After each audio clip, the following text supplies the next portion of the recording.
Doutor Eduardo Rolo conosco aqui nos estúdios da Rádio Auriverde. Hoje nós vamos falar por que o dentista ele precisa entender de sono e como isso acaba impactando o consultório odontológico. Seja muito bem-vindo, doutor, é um prazer recebê-lo mais uma vez. Muito obrigado, Léo, boa tarde a todos. Ô, doutor, já começo perguntando para o senhor, apenas odontólogos especialistas em sono, eles precisam entender do tema ou é importante que todos os dentistas entendam sobre esse assunto? Evidentemente que todos os dentistas e todos os profissionais de saúde devem entender a respeito dos distúrbios do sono, porque os distúrbios do sono, eles causam impactos significativos na saúde bucal, na saúde geral. Então, todo mundo tem que entender a importância de se tratar, de se reconhecer e se tratar de distúrbios do sono, uma vez que 1/3 das nossas vidas nós passamos dormindo.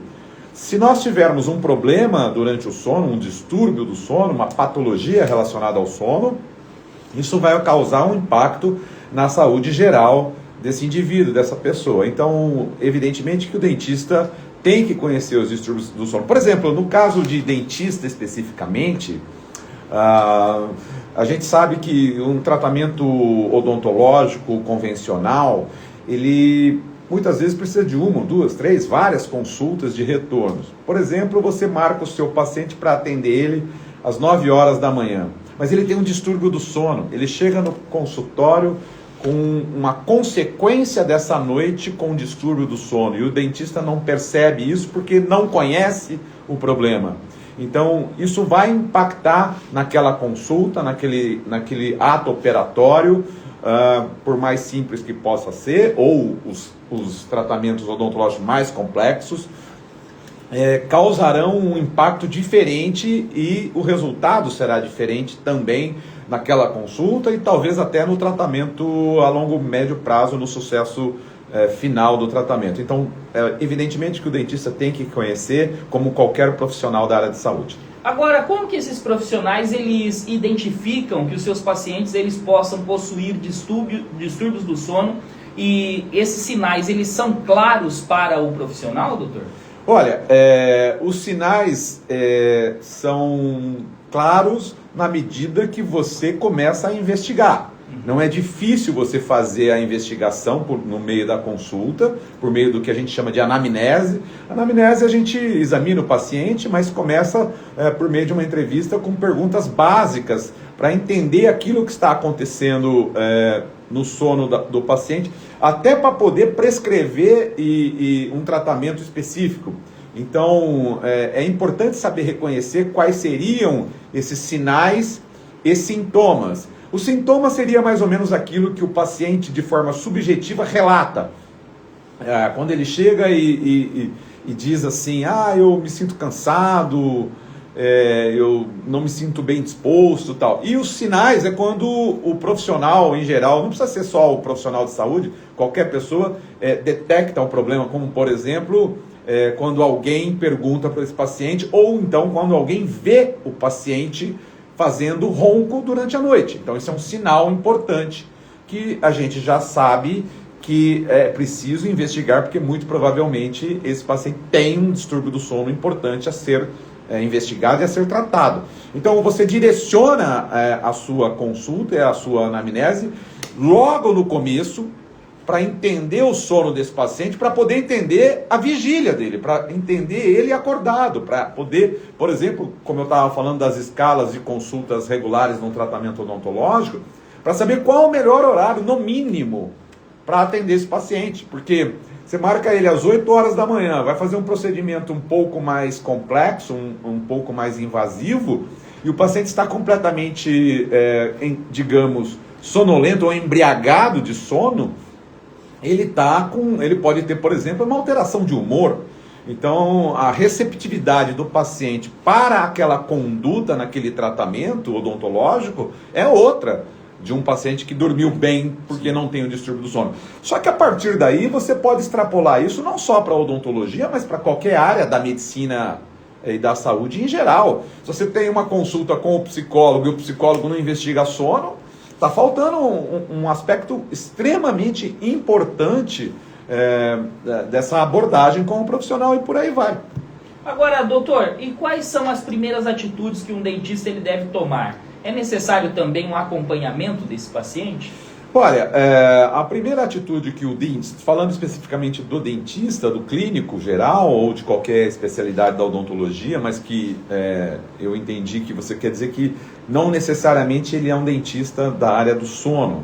Então ele tem que investigar, ele tem que perguntar se ele dormiu bem, se ele tem pressão alta, se ele ronca, se alguém já disse ou se ele já percebeu que ele engasga durante a noite, ou se ele acorda no outro dia com dor de cabeça, ou se ele sente que durante o dia, logo após ter dormido as horas dele, pela manhã ele já percebe que não está bem descansado, que ele gostaria de ficar muito mais tempo do que deveria na cama. Se ele investigar, por exemplo, se ele dorme em situações que ele deveria estar muito atento, 10 horas da manhã, o indivíduo está no trânsito e dá aquela pescada no semáforo, ou está numa reunião importante no trabalho e não consegue acompanhar porque está sonolento. Então essas são perguntas iniciais básicas que qualquer profissional da saúde deve fazer, e o dentista também. A partir daí, tendo essas afirmações positivas, qualquer profissional da saúde deve indicar para o paciente para um especialista em distúrbios do sono, um dentista do sono ou um médico do sono. Essa é a conduta adequada, né? Porque se você não é da área, você não está apto a tratar, mas você é da área de saúde, você tem no mínimo condições boas para compreender tudo isso e avisar o paciente que é importante esse tipo de busca de tratamento. Agora, doutor, já entendemos que os distúrbios do sono, ele é essencial que os profissionais conheçam e saibam desse distúrbio, ou conheça de fato, né, o distúrbio do sono. Vários distúrbios, né, Léo? Não estamos falando especificamente de nenhum, né? Exato. Agora, porém, doutor, o senhor também acredita que o trabalho multidisciplinar entre odontólogos, dentistas e também médicos possa ser complementar e ajudar o paciente da melhor maneira? Se sim, quais profissionais seriam esses? Eu não tenho dúvida disso. Não existe nenhum profissional que trabalha em alto nível de forma isolada, mas isso acabou, né? Isso não significa que a gente não tenha a importância de um clínico geral, de um médico que faça clínica médica, de um dentista que faça clínica geral. Não. É evidente que isso é importante, e o dentista, por exemplo, o dentista do sono trabalha juntamente com o médico do sono e troca informação para aquele paciente ter o melhor tipo de atendimento e o melhor tratamento. O médico do sono, por exemplo, eu trabalho dentro de uma equipe que são 2 médicos do sono, e eu sou o dentista do sono da equipe deles. Então essa abordagem multidisciplinar é extremamente importante. Além disso, além do dentista do sono específico, do médico do sono específico, a gente pode ter alguém também que não seja necessariamente da área do sono, mas que faz parte da equipe multidisciplinar, como, por exemplo, o cardiologista, o neurologista, o psiquiatra, o psicólogo, o nutricionista. É frequente dentro da minha prática e conduta clínica dos tratamentos dentro da odontologia do sono, eu necessitar, ou pelo menos indicar com uma certa frequência até, meus pacientes a procurarem um nutricionista. Por quê? Porque eu quero que ele aprenda a ter uma nutrição, uma alimentação, a comer bem, a partir do momento que ele acorda até a hora que ele vai dormir. Por quê? Porque isso impacta na qualidade do sono. Então, não necessariamente estamos dizendo que a nutrição bem feita, bem acompanhada, trata um distúrbio do sono, mas ajuda muito, né? Porque se o indivíduo não souber o que realmente tem que fazer de acordo com a sua alimentação, ele vai sofrer um processo, por exemplo, de digestão que vai atrapalhar no sono, e isso é extremamente importante que ele compreenda. Quem melhor pode fazer isso? A gente sabe que o melhor profissional para fazer isso é um nutricionista. Então ele faz parte também de uma abordagem multidisciplinar. Existem outros aspectos a respeito disso. Por exemplo, o educador físico, que está ensinando o paciente a fazer treinamento por algum motivo, para melhorar a saúde cardiovascular, para melhorar a perda de peso, que tem, como eu estava dizendo, tem o cardiologista, tem o nutricionista, e agora precisamos de um educador físico. Mas vamos lá, o educador físico está distante desse pessoal e percebe que vai treinar o paciente 8 horas da manhã, o cara está cansado, o indivíduo está cansado, está sonolento. O educador físico tem que estar atento. Né? Por quê? Porque o rendimento desse paciente não está sendo adequado, não está conseguindo cumprir as tarefas de exercícios de força, de exercícios cardiovasculares, enfim, de rendimento.